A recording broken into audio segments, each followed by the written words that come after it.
because he's going through morphine withdrawal. And so what happens is when Michael Korvac wakes him up, Stark challenges Korvac with his own personal revelation, where he says, or he literally tells him, he was like, I know the story of you, Michael Korvac. We have. Ever since the original Korvac saga, when you first popped up, and we as the Avengers teamed up with the Guardians of the Galaxy from the 31st century, we know your story. That you were a human being who was raised on an Earth that had been conquered by the Badoon, following the slaughter of billions of people. But let me ask you something, right? Like let me ask you a question. What deal did you make in order to keep yourself alive? And that's when Korvac just kind of starts lashing out. And he's like, I simply just want to save you, right? I just want to ask this question here. When it came to you acquiring all this absolute power, the question I have is, why, how long has it been since you've been afraid to lose? Since you've been scared to lose? He says, since the beginning, I'm betting, since when just being yourself, just some guy, meant a painfully and ultimately ignominious death.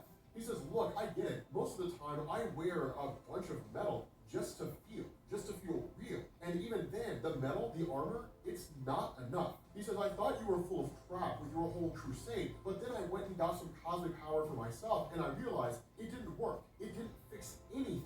And so that's really what both Michael Korvac and Tony Stark struggle with. And I love that Christopher Cantwell kind of brought these two together in this way and said their stories are not that dissimilar. Because of his own personal experiences, Michael Korvac never came to believe that being himself was okay. He never came to believe that he was fine the way he was. By any number of circumstances, he came to believe that there was something wrong with him. And for a lot of us as people, that's what we endure on a regular basis, right? Like you're a guy and you're in, middle school or high school and you're asking girls out and you're getting shot down. And every single turn, every time you ask a girl out, you get turned down. Despite what the world will tell you, that will impact your self-image, right? It doesn't mean that people are going out of their way to tear down your self-image, but they would be idiots to believe that it doesn't. And so that hits your confidence, that hits your self-image. And to simply say, well, you just got to take it in stride, right? What it's basically doing is it's telling you how you feel doesn't matter. How you feel is irrelevant, right? You just got to tough it up and you got to keep on keeping on, right? That's why you get to a point where a lot of guys get to a point where they just bow out, right? They just stop asking women out, they stop dating, and they go and live their lives. And what they find is they discover a level of happiness that they had never experienced before.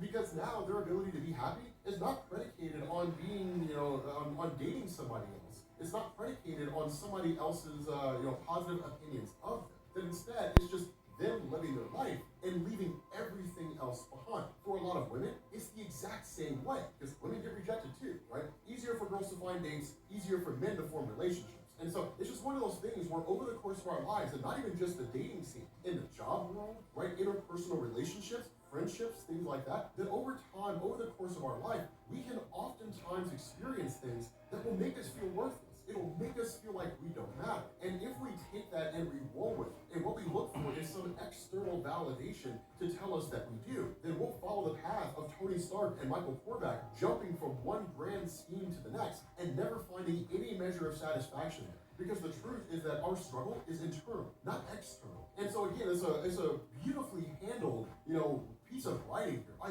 love the way that Christopher Cantwell did this. And so what Tony Stark does is he challenges Korvac. He's like, stop being this guy. Stop being this guy that's attaining the power cosmic or somehow controlling the world's electricity grid or trying to become God. Because at the end of the day, no matter what you do, you're still going to be the same Michael Korvac you always were. You're the guy who's running, the guy who doesn't want to be you, because you were told every moment of your life that being you is not okay. There's something wrong with who you are, and you need to be somebody other than who you are if you want other people to accept you, right? If you want to fit in. Right now, granted, that was the extreme nature of Michael Korvac growing up, in the sense that being a human was basically a death sentence. So that's why he's always achieved some measure of godhood and a desire to transcend beyond his humanity. But that's when Tony Stark is like, be a man, right? Like, get rid of all this and just be a god. Or are you scared? And that's when Korvac just lets go of all of his cosmic power and reverts himself back to being